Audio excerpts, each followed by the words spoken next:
So, welcome to Diary of a Sleeping Goddess. I wanted to just jump in and do this recording like a diary. I've just journaled it and my experience through from waking this morning. It seems to be the old divine consciousness is coming through in that theta stage of when you're not quite awake, not quite asleep, that shifting. And what was really being shown to me was it kept repeating to me the violet rose, kind of like the portal, whether it's dimension. It was really just showing me this violet rose. And so I woke up to tune into that, to understand what it was trying to show me through that. And it's interesting because Holy Amethyst came up for the card for the full moon in Sagittarius, just gone, and which was about really becoming ourselves, our truth in abundance. And Amethyst being violet, and for me has shown when I did the Daughters of the Golden Rose is actually violet is the earth, which is the fire, which is red. And then you have the blue, which is the light, which is consciousness, which is sky, which is where I see Mary Magdalene holds the earth, the womb, and where Yeshua holds the consciousness, the light body of Sophia Christ. And so if you bring those two spectrums of our, what we can visually see is red and blue, and then the white light that comes through creates the violet. And the message was divine alchemy, how we can alchemize our mind.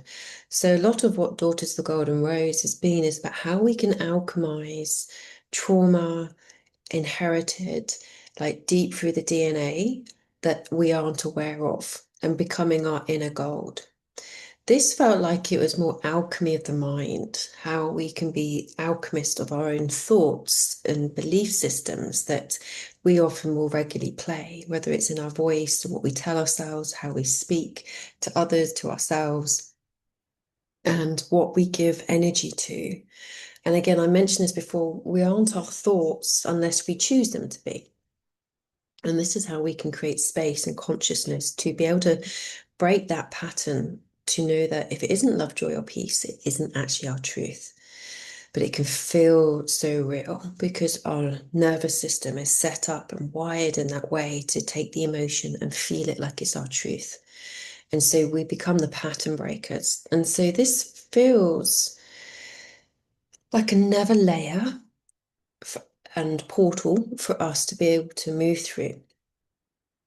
And so then I was taken again a little bit later into a meditation where I was just being shown the roses and the rose, the red rose of the earth, of our root chakra, and then coming up into the orange, the sacral, and then the gold that is our solar plexus, and how the white light was becoming the spine to enable this shift of the spectrum of the light coming through our bodies.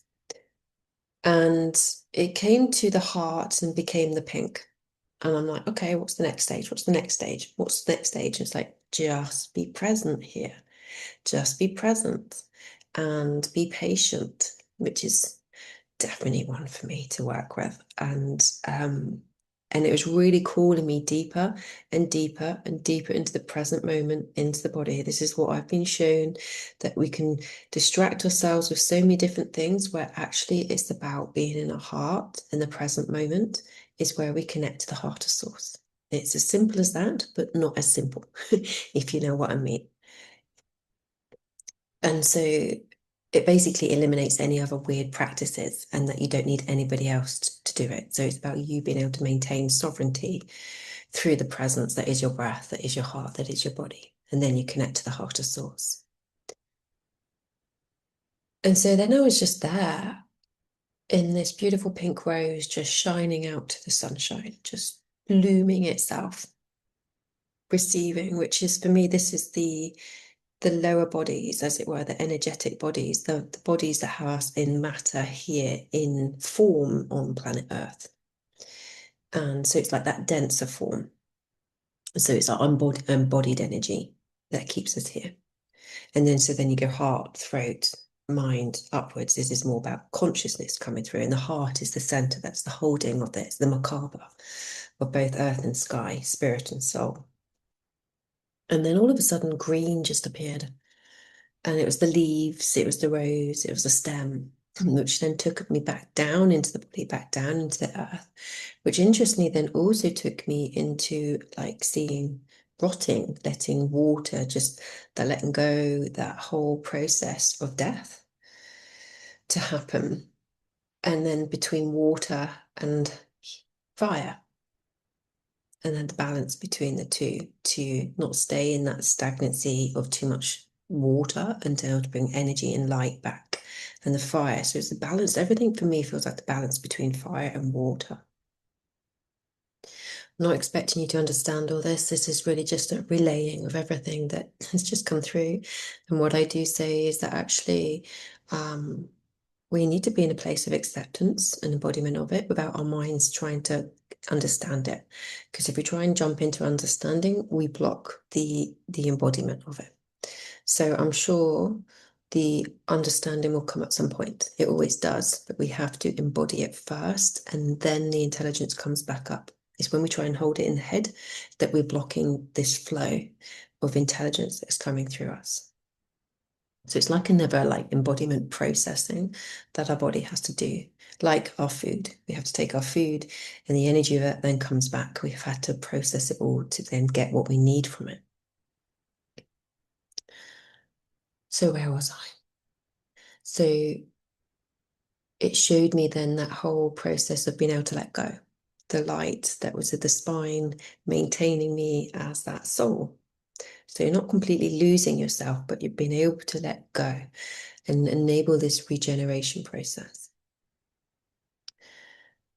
Which then at that point, I had this most beautiful moment where I had Mary Magdalene facing me to my left, and then Yeshua to my right facing me.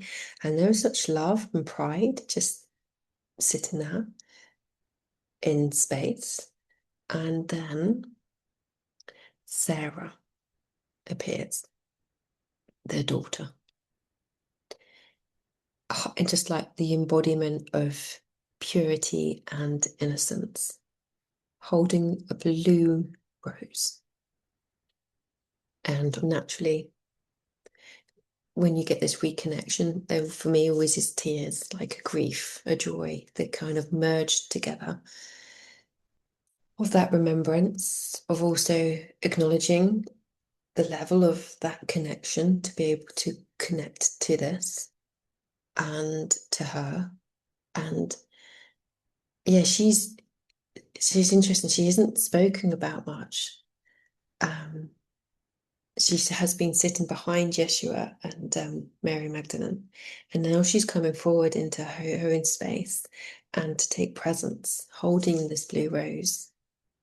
And it was through connection between forehead, throat, heart, and crown. So it was like she was bringing in the blue rose for the higher bodies, the energy bodies of us, the soul consciousness. And like I say, she was this embodiment of pure innocence.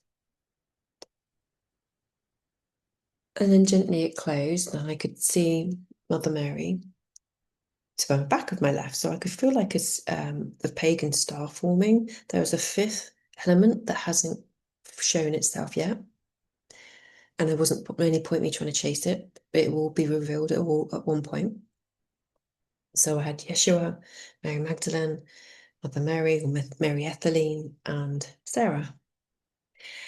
So it feels like this pagan star, the spirit of the earth, Venus, the sacred rose, is forming in its own time.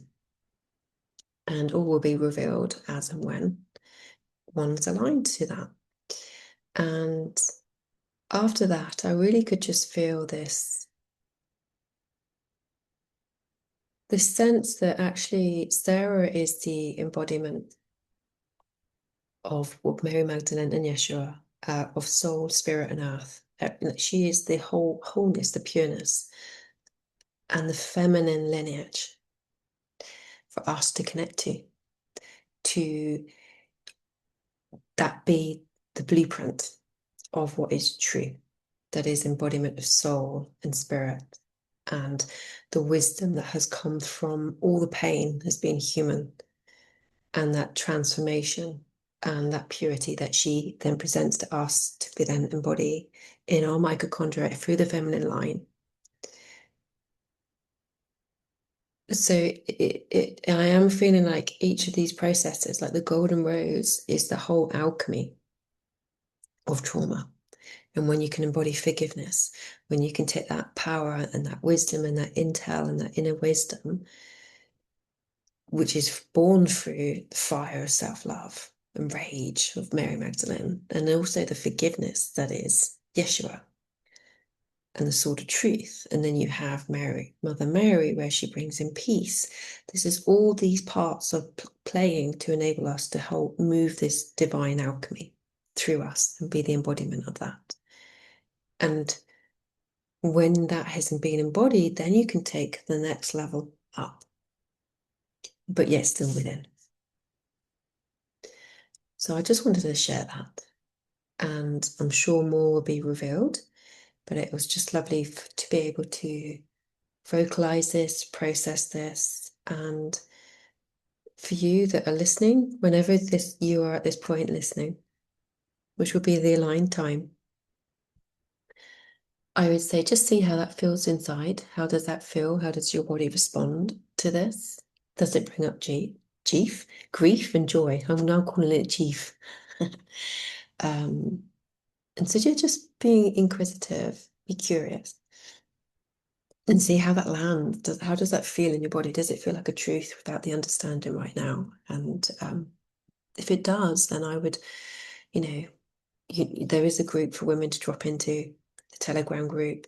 There is that container, the Daughters of the Golden Rose. And this is the process that we are going through. And the most beautiful thing was that Sarah, she is the mitochondria. She is the DNA. She is that embodied unity, wisdom, frequency for us to embody.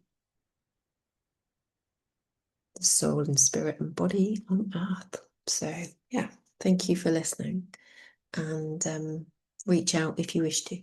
All right, take care.